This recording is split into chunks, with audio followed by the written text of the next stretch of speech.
je vous en prie, mais je préfère parler en espagnol. Je parlais un petit français, mais je préfère l'exposición en español.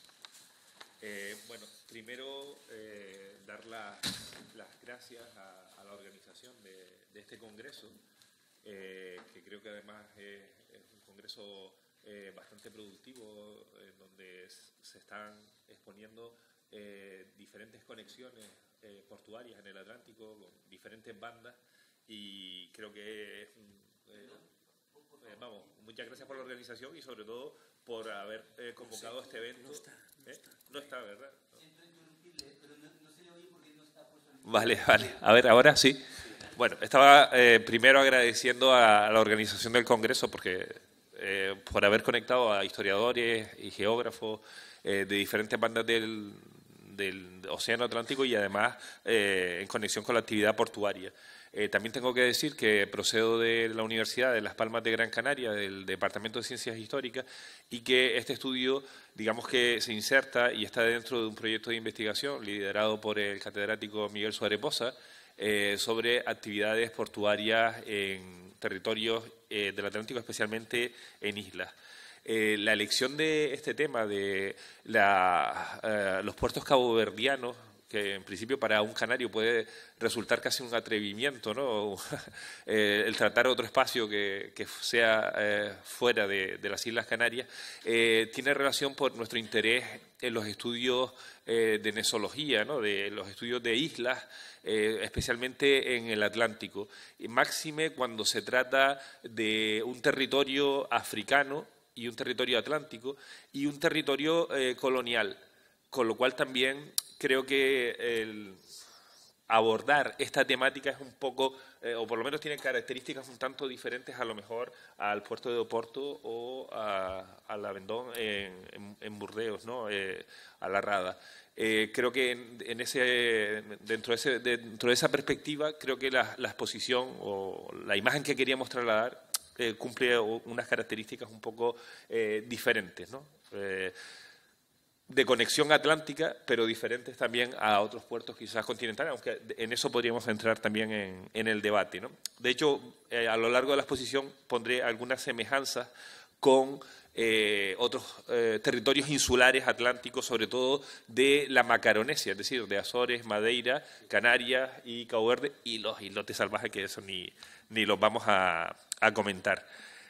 Solo de todas formas, en esta perspectiva, en esta exposición vamos a comentar aquellos puertos más importantes, no todos los puertos, sino, digamos, aquellos puertos de Cabo Verde, aquellos puertos caboverdianos ejemplares que nos sirven para significar determinadas épocas y determinados orígenes, funciones, comienzos de funciones en determinadas cronologías, que van desde el siglo XV hasta mediados del siglo XIX.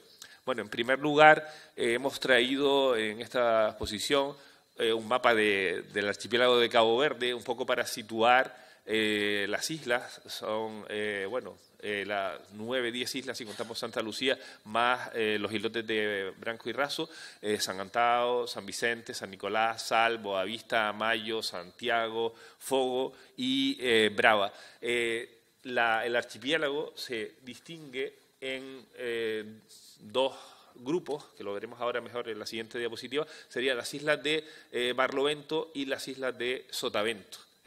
Es un poco para ir situando el espacio.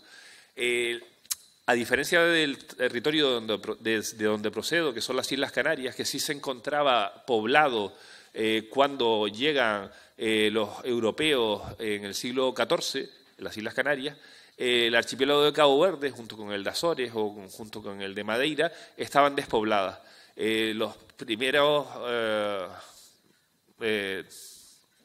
marineros, navegadores, exploradores que llegan desde Portugal, aunque no siempre son portugueses, el archipiélago de Cabo Verde se sitúan hacia 1460, esa es el espacio, la cronología inicial. Es probable que llegasen antes, pero con certeza hacia 1460, y los principales exploradores serían el de la escultura que se encuentra en Praia, en el plató de Praia, que es Diego Gómez, y Antonio Noli, ¿no? Al servicio siempre, en cualquier caso, aunque este último sea de origen italiano, al servicio de Portugal, ¿no? Aquí vemos mejor el grupo de las islas de Barlovento y de Sotavento.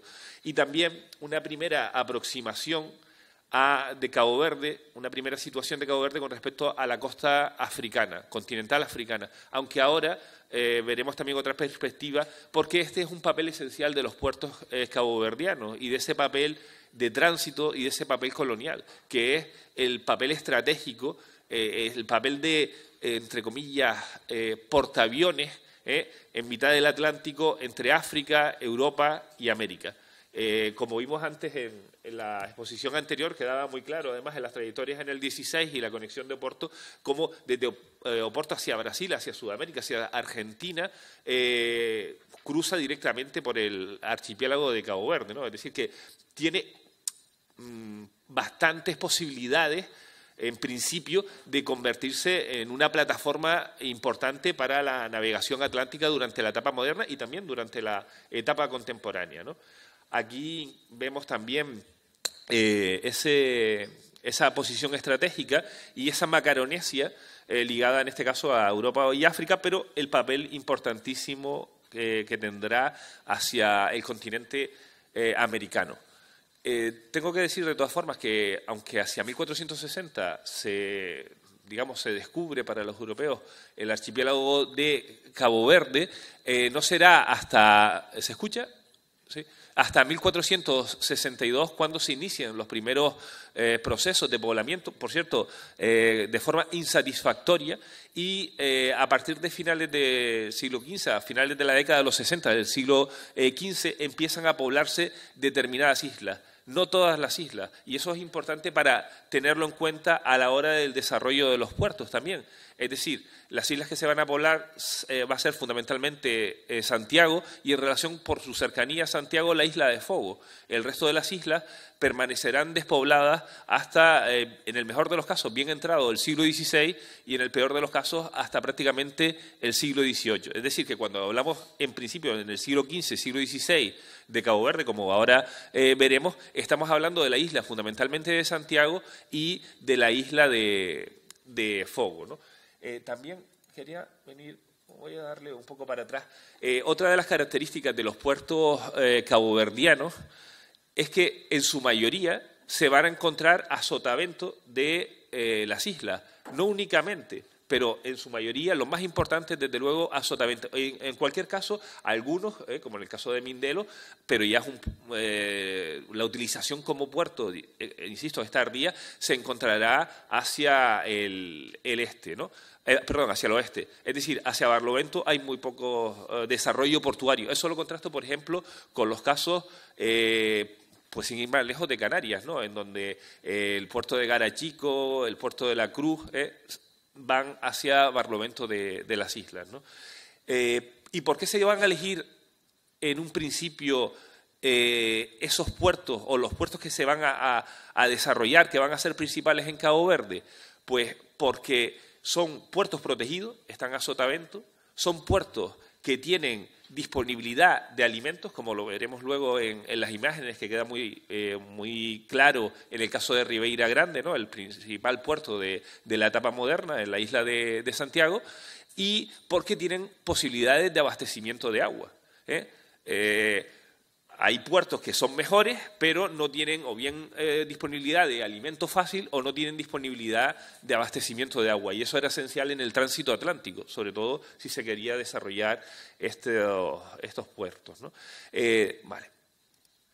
Bueno, aquí vemos una primera imagen de 1468 en donde ya situamos, y además es una imagen muy clarificadora, en donde se sitúa al archipiélago de Cabo Verde en relación con Guinea. Y con los ríos de Guinea.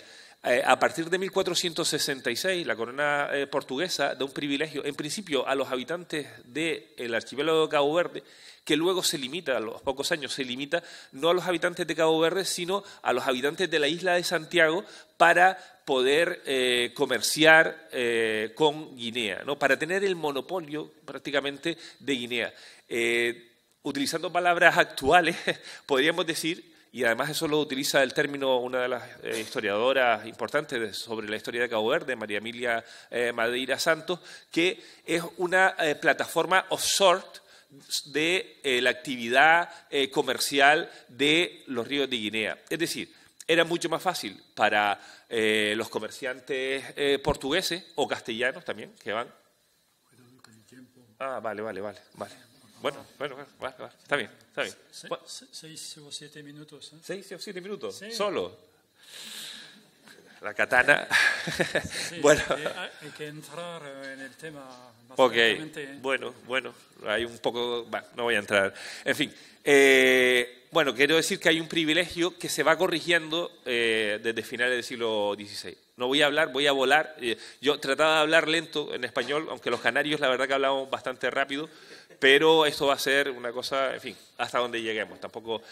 Bueno, aquí tenemos los principales puertos y coyunturas en el archipiélago, ¿no? En el siglo XV y XVII, al siglo XVII son puertos eminentemente esclavistas. Destaca el puerto de Ribeira Grande, Ciudad Bella. En el siglo XVII, debido a la crisis esclavista desde finales del siglo XVI, ese privilegio que Cabo Verde, que es la isla de Santiago, tiene con Guinea, se va a ir restringiendo a lo largo del siglo XVI y va a permitir a diversos puertos de Guinea, fundamentalmente a Cacheo, poder comerciar directamente sus esclavos, sobre todo a partir del descubrimiento de América.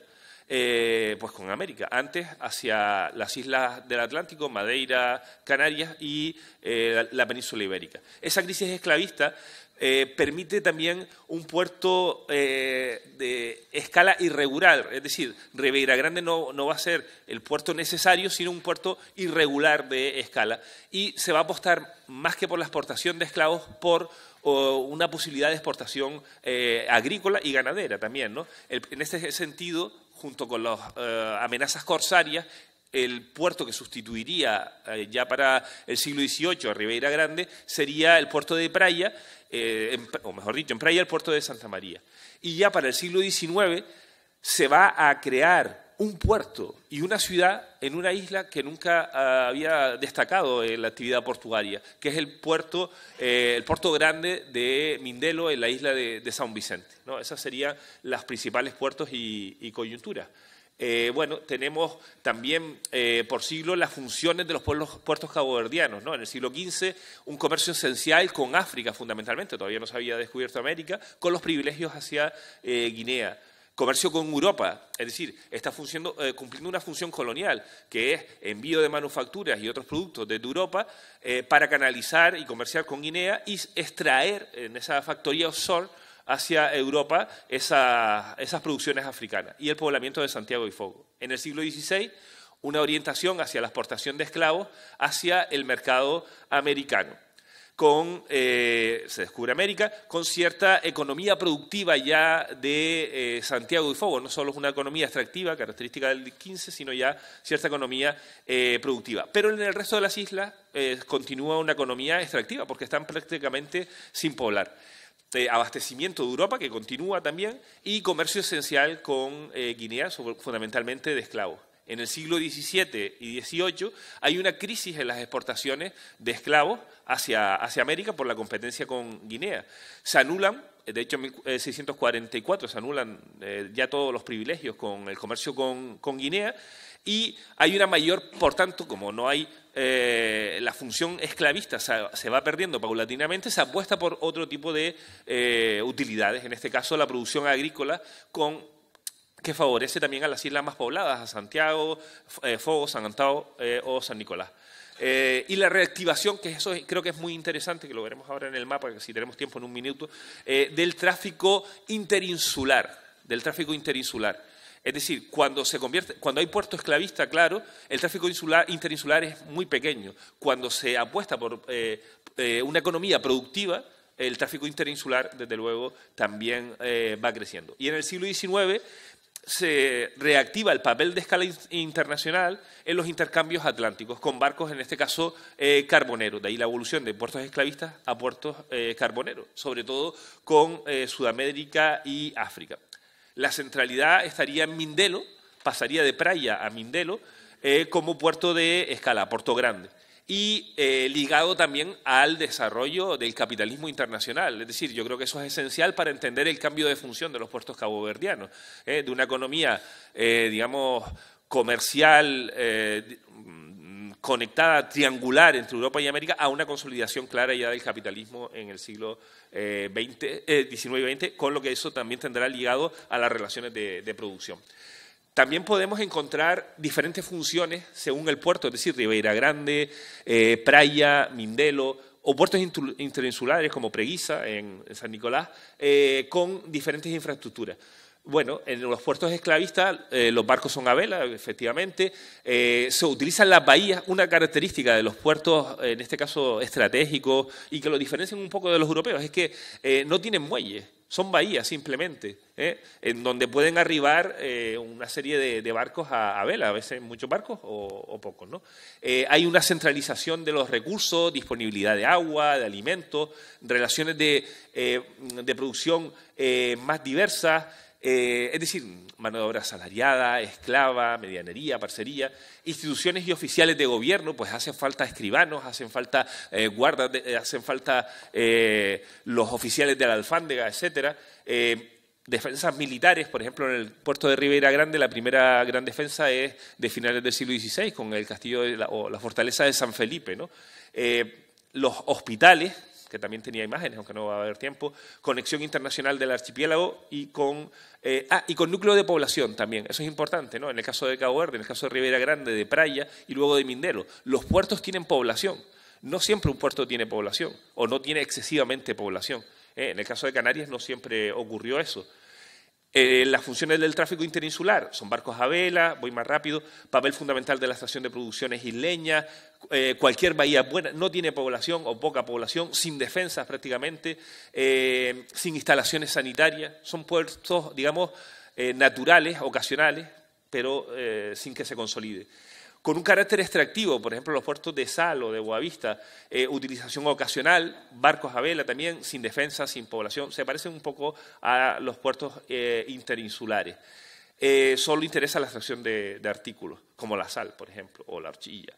Y la función de los puertos carboneros con barcos a vapor, almacenes de carbón, centro de redistribuidor al resto del archipiélago, centralidad, por tanto, dentro del archipiélago, bahías con aguas profundas, porque se necesita para la nueva actividad, de mayores dimensiones, una conexión internacional del archipiélago, un porcentaje creciente de trabajo asalariado, con defensas, instituciones, agentes, muelles, servicios sanitarios, etc. 3 mapas y ya 3 mapas, un minuto. Bueno, voy rápido. Esto es un esquema de los puertos caboverdianos de Ribeira Grande en el siglo XV, con las conexiones con Europa y África, y una vez que se descubre América, hacia América. En el siglo XVII, XVIII, con esas conexiones interinsulares, y ya para los puertos carboneros a través de São Vicente y de Mindelo, ¿no? Las conexiones con África, en fin. Tenía el 90% de la presentación. El tiempo creo que no ha sido equitativo, pero bueno, es lo que tenemos. Es potestad del presidente de mesa. Les dejo con una imagen antigua de la catedral de Ribeira Grande y muchas gracias.